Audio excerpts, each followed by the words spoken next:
Chapter 28. Ernesto Sanchez, Chicago, Illinois. Hey, boss, I was thinking.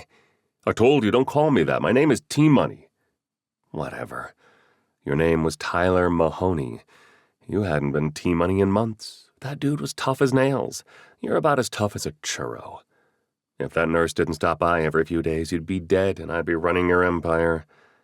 Sorry, T-Money. Anyway, I was thinking. Did you see that news report from Indiana? About that doctor who saved that woman? I don't watch television, you know that.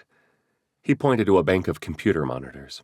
I watch security cameras, which I wouldn't have to do if people would stop stealing from me. Some people are only out for themselves, I said, like you, the fentanyl king of South Chicago. Well, there was a story of an ER doctor who can supposedly perform miracles.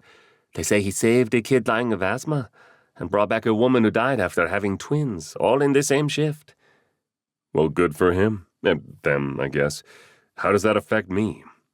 Maybe we could convince him to heal you? He laughed twice before grabbing the left side of his chest and groaning. Don't make me laugh. Blake says I probably have abscesses in my lungs and it hurts too much. I don't draw as much sympathy as a new mother or a kid with asthma. Was he that stupid? Had the infection of his heart valve spread to his brain? You don't have to. I tapped the grip of a pistol tucked into my belt. I can do it for you. A series of knocks interrupted our conversation. I glanced at my watch. Tyler checked the video feed on the tiny camera mounted in the hallway. I looked through the peephole on the door. It's Blake, right on time. I opened the door and stepped into the hall, glancing in both directions. Blake stood at the side and spun in a slow circle. He held open a backpack that I searched. I twitched my head toward the open door and then followed him into the apartment. Here's the next week's worth of medication, he said. Have you been using it the way I told you to? Of course, I don't want to die. How long is this stuff supposed to take to work? I still feel awful. At least 6 weeks. You're not even halfway there. Blake removed an elastic bandage from Tyler's upper arm and examined the end cap. The IV still looks good. We can use it for another week. Let me know if it hurts or looks red at the skin site. He lifted a small clear plastic bag from his backpack and hung it on an IV pole. He connected a length of tubing to it and then inserted it into a pump mounted on the pole. Remember, start this every day. I waved my hand at him. We got it. We're drug dealers, not idiots. Are you sure you won't check into the hospital? I'm doing the best I can, but you may need more advanced treatments than I can bring here. Tyler grinned at the nurse. I definitely need a more advanced treatment, but not from a hospital. I have warrants out. I can't just walk into a hospital. But we just found a specialist who we're hoping will make a house call. Isn't that right, Ernesto?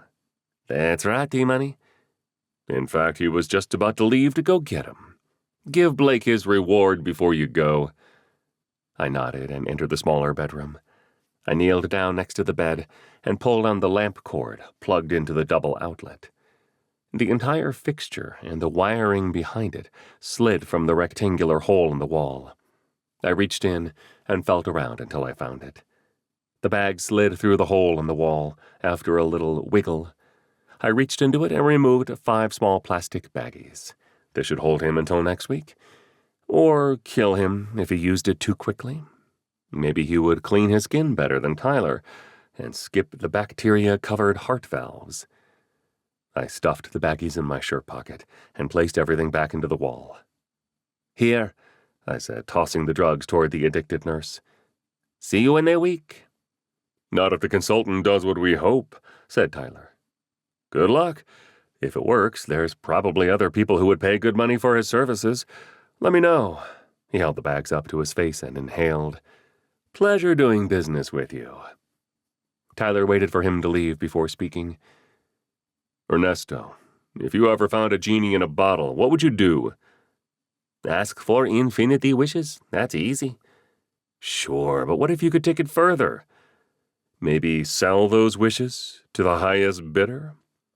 He chuckled once before he grabbed his chest again. I think the doctor needs to stay in Chicago for a while.